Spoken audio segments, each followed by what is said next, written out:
Good morning students, RS maths class में आपका स्वागत है। इस वीडियो में हम 11.5 और 11.6 प्रमेय करेंगे। इसके लिए हमें दिया है इसने 11.5 प्रमेय में त्रिभुज की एक भुजा को बढ़ाने पर बनने वाले बहिष कोण का समद्विभाजक कोण की सम्मुख भुजा का बाह्य विभाजन त्रिभुज की शेष दोनों भुजाओं के अनुपात में करता है। तो हमें कहा है कि एक हमारे पास त्रिभुज है, वो हमने बना लिया, ABC त्रिभुज है। इसकी एक भुजा को हमने बढ़ा दिया है BA को F तक, और जो बहिष कोण बना है इसका समद्विभाजक खींचा है। जो BC रेखा थी, सामने वाली भुजा थी, उसका बाह्य विभाजन कर रहा है D बिंदु पर। हमें ये सिद्ध करना है कि जो ये बाह्य विभाजन कर रहा है वो अनुपात जो है बाकी दो भुजाओं के अनुपात के बराबर होगा। कहने का मतलब BD बटा में CD बराबर होगा AB बटा में AC के। तो इसको सिद्ध करने के लिए हमें दिया है इसने क्या, त्रिभुज ABC की भुजा BA को F तक बढ़ाया है, जिससे बहिष कोण CAF दिया है। सिद्ध क्या करना है हमें? सिद्ध करना है हमें कोण CAF का समद्विभाजक सम्मुख भुजा BC को D बिंदु पर शेष दोनों भुजाओं के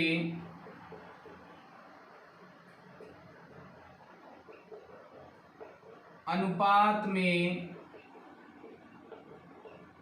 विभाजित करता है। अर्थात क्या सिद्ध करना है हमें? हमें ये सिद्ध करना है कि BD बटा में CD बराबर है AB बटा में AC के। तो इसके लिए हमने रचना क्या की है? रचना हमने की है, हमने एक CE रेखा खींची है जो AD के समांतर है। तो CE समांतर AD की रचना की। अब इसके लिए उपपत्ति करनी है हमें। तो उपपत्ति में हमें जो दिया है उसे लेकर के चलेंगे। क्या दिया हुआ है? हमें कहा है कि कोण 1 बराबर है किसके? कोण 2 के। तो ये दे दी समीकरण नंबर 1। उसके बाद में हमें पता है कि CE किसके समांतर है? AD के। तो CE समांतर है AD के, इसलिए इसके एकांतर कोण और संगत कोण बराबर होंगे। तो हम क्या लिख सकते हैं? कोण 1 बराबर है कोण 3 के, क्योंकि ये क्या है? एकांतर कोण है। बन गई समीकरण नंबर 2। इसके बाद में कोण 2 और कोण 4 बराबर होंगे। कोण 2 बराबर होगा कोण 4 के, क्योंकि ये क्या है? संगत कोण है। और ये बन गई समीकरण नंबर 3। अब समीकरण 1, 2 और 3 को अगर हम देखें तो कोण 1 और कोण 2 अगर बराबर हैं तो 3 और 4 भी क्या हो जाएंगे? बराबर। तो हम लिख सकते हैं समीकरण 1, 2 व 3 से क्या बन जाएगा? कोण 3 बराबर होगा कोण 4 के। अगर ये दोनों कोण बराबर हैं तो इनकी सम्मुख भुजाएं भी क्या होंगी? बराबर। तो कोण 3 के सम्मुख भुजा कौन सी है? AE बराबर होगी कोण 4 के सम्मुख भुजा कौन सी है? AC। ये हमारे पास बन गई समीकरण नंबर 4। अब यहाँ से AE AC के बराबर आ गया। इसके बाद हमें पता है कि CE समांतर है किसके? AD के। तो CE समांतर है AD के, इसलिए हम प्रमेय 11.1 से लिख सकते हैं कि इनका अनुपात भी क्या होगा? बराबर। तो हम लिख देंगे BE बटा में AE, BE बटा में AE बराबर होगा किसके, BC बटा में CD के, BC बटा CD। अब हमें जो सिद्ध करना है उसमें हमें चाहिए BD। BD कैसे मिलेगा, BD कैसे बनेगा, BC और CD को जोड़ने पर। इसका मतलब अंश और हर को हमें जोड़ना है और बटा में हमें CD चाहिए, तो बटा में हर वैसे का वैसा ही रखना है। तो क्या बन जाएगा, अंश प्लस हर बटा में हर से क्या बनेगा, यहां से हमारे पास अंश क्या है BE प्लस हर क्या है AE, बटा में हमारे पास क्या है AE बराबर इधर क्या बनेगा BC प्लस CD बटा में क्या है CD। BE और AE जुड़कर क्या बना रहे हैं, BE और AE जुड़ करके AB, तो यहां लिख रहा हूं मैं इसे AB बटा में हमें हर चाहिए तो हर क्या है AE बराबर इधर हमारे पास BC और CD जुड़कर क्या बना रहे हैं BD, तो क्या देगा BD बटा में हर चाहिए तो CD वैसे का वैसा ही। अब जो सिद्ध करना है उसमें BD बटा CD तो है, AB के बटा में हमें AC चाहिए, तो AE किसके बराबर है, AE बराबर है AC के, तो AE की जगह हम रख सकते हैं AC। तो समीकरण 4 से क्या बनेगा हमारे पास, AB बटा में AC बराबर है BD बटा में CD के। तो हमारा जो अनुपात हमें सिद्ध करना था वो सिद्ध हो गया है। तो अब हम इसके लिए नेक्स्ट प्रमेय करेंगे। तो हमें नेक्स्ट प्रमेय दी है, इसने क्या कहा है, प्रमेय है 11.6 ए समरूपता नियम है। इसका कहने का मतलब है दो समान कोणिक त्रिभुज समरूप होते हैं, ये बात हमें सिद्ध करनी है। इसका कहने का मतलब है कि अगर ऐसे दो त्रिभुज हों जिनके कोण समान हैं वो समरूप होंगे। तो समरूप होने के लिए हमने नियम पढ़ा था कि जो बहुभुज है उसके अंदर संगत जो कोण है वो भी बराबर होने चाहिए और जो संगत भुजाओं का अनुपात है वो भी बराबर होना चाहिए, तब वो दोनों त्रिभुज समरूप होते हैं या दोनों बहुभुज समरूप होते हैं। तो इसमें कोण हमें बराबर दिए हुए हैं, अगर हम इनकी भुजाओं का अनुपात बराबर सिद्ध कर देते हैं तो ये दोनों त्रिभुज समरूप हो जाएंगे। तो इसके लिए हमें दिया है, इसने क्या दिया हुआ है, त्रिभुज ABC व त्रिभुज PQR में, इन दोनों त्रिभुजों में कोण A बराबर है कोण P के, कोण B बराबर है कोण Q के और कोण C बराबर है कोण R के। ये हमें दिया हुआ है, सिद्ध करना है हमें, क्या सिद्ध करना है, त्रिभुज ABC समरूप है त्रिभुज PQR के। इसके लिए हमने रचना की है, क्या रचना की है, AB बराबर PS तथा AC बराबर PT की रचना की, ये हमने रचना कर ली।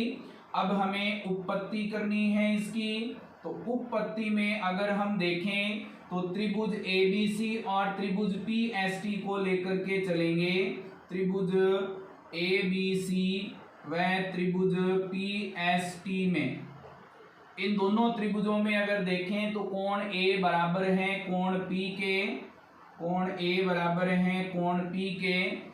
उसके बाद में हमें दिया हुआ है AB बराबर है PS के, AB बराबर PS और AC बराबर है PT के, AC बराबर PT, ये हमने रचना से लिखा है।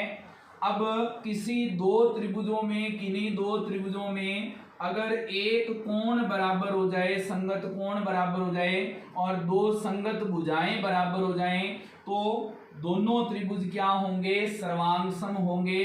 कौन से नियम से, SAS सर्वांग समता से।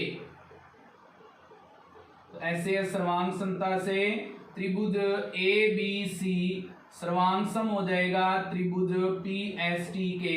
और अगर ये त्रिभुज दोनों सर्वांग सम हैं तो इनके संगत कोण भी बराबर होंगे। तो हम लिख सकते हैं कि कोण B बराबर है कोण PST के, और इसी तरह से कोण C बराबर है किसके, कोण PTS के।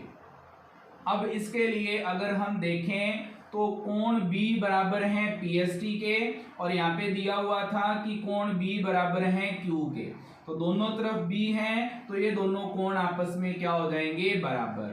तो अतः हम क्या लिख सकते हैं, कोण Q बराबर है किसके, कोण PST के, और हमारे पास कोण C PTS के बराबर है, कोण C R के बराबर है, तो R और PTS भी बराबर हो जाएंगे।